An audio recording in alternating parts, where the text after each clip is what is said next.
Assalamualaikum warahmatullahi wabarakatuh. Nama saya Vina Alfiani dengan NIM 191351102 dari kelas 9A.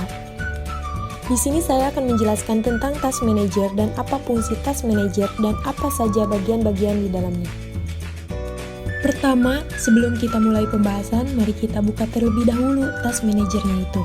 Kalian bisa menekan kombinasi tombol keyboard Ctrl plus Alt plus Delete di Windows Security Screen yang terbuka. Task Manager adalah sebuah aplikasi bawaan dari operating system Windows yang biasa digunakan untuk memonitoring proses dan aplikasi apa saja yang sedang berjalan pada suatu komputer. Ada beberapa fungsi Task Manager, yaitu pertama, fungsi utamanya adalah untuk melakukan monitoring terhadap semua kegiatan dan proses pada sebuah komputer. Selain itu juga memantau bagaimana kinerja seperti RAM, prosesor, dan networking. Kedua, untuk menghentikan program yang not responding atau aplikasi yang tidak merespon menghentikan dari Task Manager adalah opsi kedua. Bisa dilakukan dengan klik End Processes atau End Task. Ketiga, untuk mengatur prioritas pada sebuah program yang sedang berjalan. Bisa dilakukan masuk tab Processes, lalu klik kanan pada program yang dipilih, lalu set priority, lalu hide atau pilih sesuai kebutuhan, lalu tekan OK. Dan yang terakhir, untuk mengetahui seberapa banyak aplikasi menggunakan kinerja RAM dan CPU. Bagian-bagian Task Manager. Di sini ada Processes. Pada menu Processes akan menampilkan semua proses-proses yang aktif saat ini, baik aplikasi maupun proses-proses yang terjadi di latar belakang. Akan ditampilkan juga dari mana sistem tersebut berasal, kemudian status CPU, memori RAM yang digunakan, dan deskripsi proses yang dijalankan.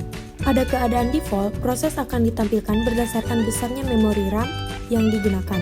Yang memiliki memori penggunaan yang paling besar akan ditampilkan paling atas, semakin ke bawah semakin kecil penggunaan RAM-nya. Performance, pada menu ini menampilkan status penggunaan RAM dan CPU dengan tampilan grafik, serta detail yang lebih jelas pada bagian bawah grafik. Aplikasi history, informasi tentang berapa banyak resource CPU dan jaringan yang digunakan untuk akun pengguna kamu. Untuk sementara, ini hanya berlaku pada Universal Windows Platform. Startup, daftar program yang langsung otomatis aktif saat kamu login awal di Windows kamu. Jika ada program yang menurut kamu terlalu boros resource, kamu bisa mengecualikannya dari Startup dengan membuka Settings, lalu Aplikasi, lalu klik Startup. Users, menampilkan pengguna yang log on pada komputer, dan kamu bisa juga melakukan log off pada menu ini. Details, informasi lebih terperinci mengenai proses yang berjalan dalam sistem. Dan yang terakhir, service.